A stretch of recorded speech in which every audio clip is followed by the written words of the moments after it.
present today at the World Cup of Indoor Skydiving here in Macau at GoAirborne 2024.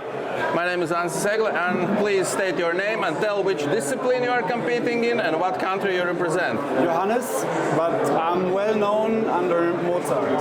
I'm from Germany. I represent Germany in the freestyle and in the four-way. How did you get started in indoor skydiving? Well, that was a long time ago, 2016, 17-ish. I was at the military and I went with them to train a little bit for the jumping. And I loved it from the first moment, so I stayed. All right. What motivates you to participate in the championship? Well, I'm a very competitive person, so I like to compete no matter what it is. I like just to get it to the limit, try to beat others and to compete. All right. How do you prepare physically and mentally for the events like these? Well, mentally, I don't really need to prepare. I'm pretty strong in mental. For the flying, I try to train as often as I can. I'm living not close to my home tunnel, so sometimes it's hard because I need to drive there. But I train every day, at least in the gym. I work out, I do exercises, especially for flying, and that's what I regularly do. All right. What specific skills or techniques you've been working on? Well, this year it's my second year in freestyle, so the dynamic four-way is always about speed and always about stalling, carving, but in freestyle it's a little different. And I'm working on a thing everybody does in head down. I want to do it in head up, and it's I call it the head up walker, and it's kind of head up side stalling with anti-braker turning.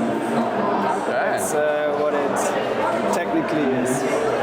And I want to take it a little bit further to, let's see what it will get, but yeah, I want to take it one step further even. Do you have any pre-competition rituals or routines?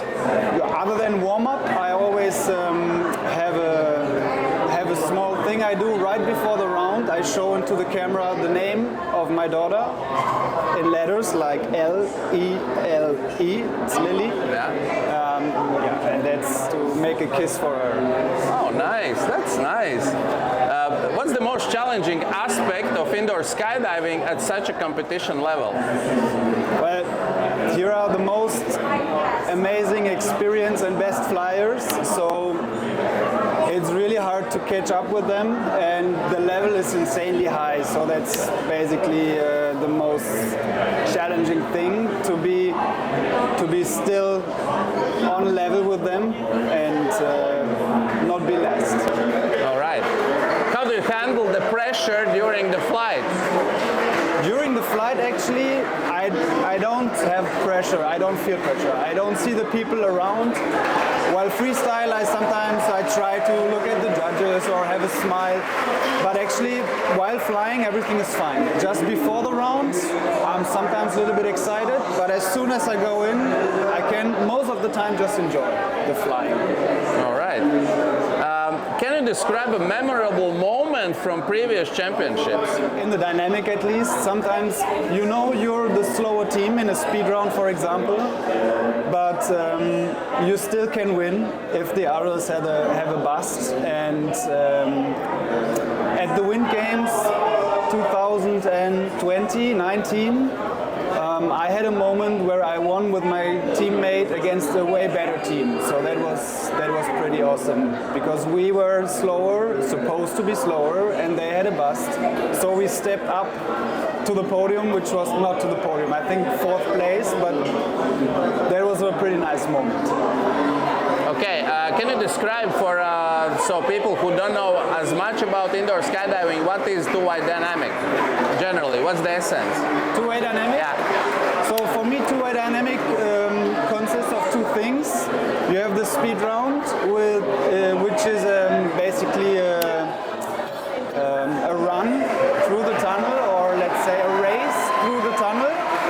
And then you have the most free and beautiful part of building a routine routine together. And you do it to music, you do it with two people doing together things. So beside the race, which is like, it's a training thing, you just train and then get faster and get better. The beautiful part is building a routine. Like, build new, unique elements, build the routine on the music, make it crowd-pleasing, still remaining a technical, difficult flying aspect. Yeah? You can compare it to other sports a little bit, like ice skating. You have two-way ice skating, and they build a routine together, and they are free to do whatever they want. So the goal is to have technical, high, crowd-pleasing, and beautiful routine. All right, so nice explanation, really. What do you love most about indoor skydiving? I like very much that you can still compete on a high level even though you're not 15 to 20, and you also don't have to start at the age of 4 like in gymnastics or other sports. So that's one aspect I really like. You still can start late, still get good, and can compete. And about the flying itself, it's very challenging. It's not really something you can train.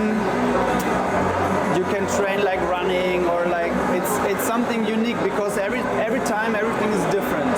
You get to a different tunnel, the wind is different, the visuals are different, the size is different, you know, the strength of the tunnel is different, so you need to always adapt yourself to the circumstances of the flying. That's what I like the most. All right. Where do you see yourself in 5 years in this sport from now? I would love to still compete on international level and be even higher in the ranking than now. And I hope that the sport will further develop, that we have more teams, that we have more countries coming to the championships. So that would be very amazing. I'm also right now the national trainer for indoor skydiving for Germany. So I would see still me as the national trainer building up a better and better team from Germany. Okay. What is an advice for aspiring indoor skydivers? So if you want to go to a high level, get the basics right. You cannot skip anything.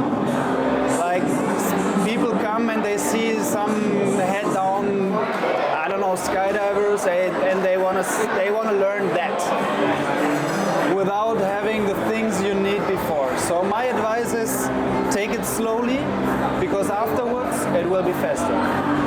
Okay, great. So I have a few questions about this tunnel in particular. Yeah. So what's your take on this particular tunnel? Well, I love that the glass is super high, that the diffuser is still from glass, made from glass. I love that it's super strong. Yeah. The wind is pretty clean, even though if you turn it up more and more, the wind stays pretty clean.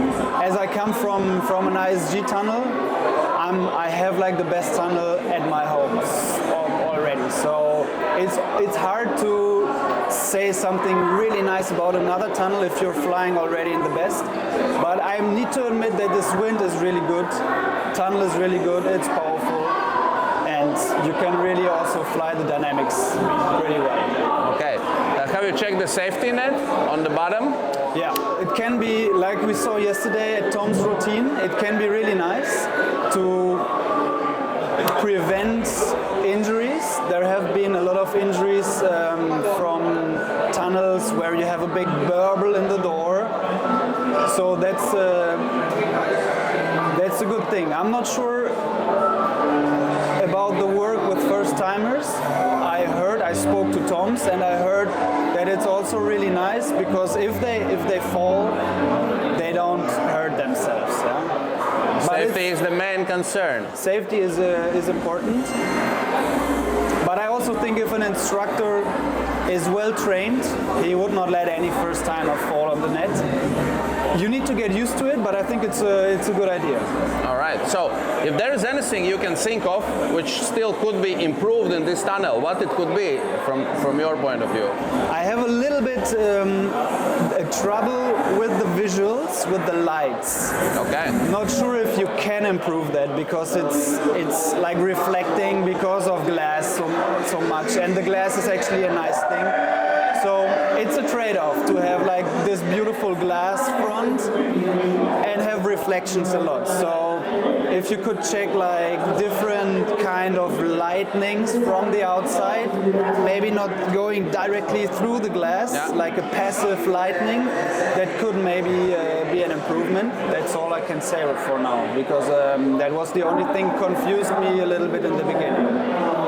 I saw lights everywhere, and it's different than if you're used to exactly know which part of the tunnel is.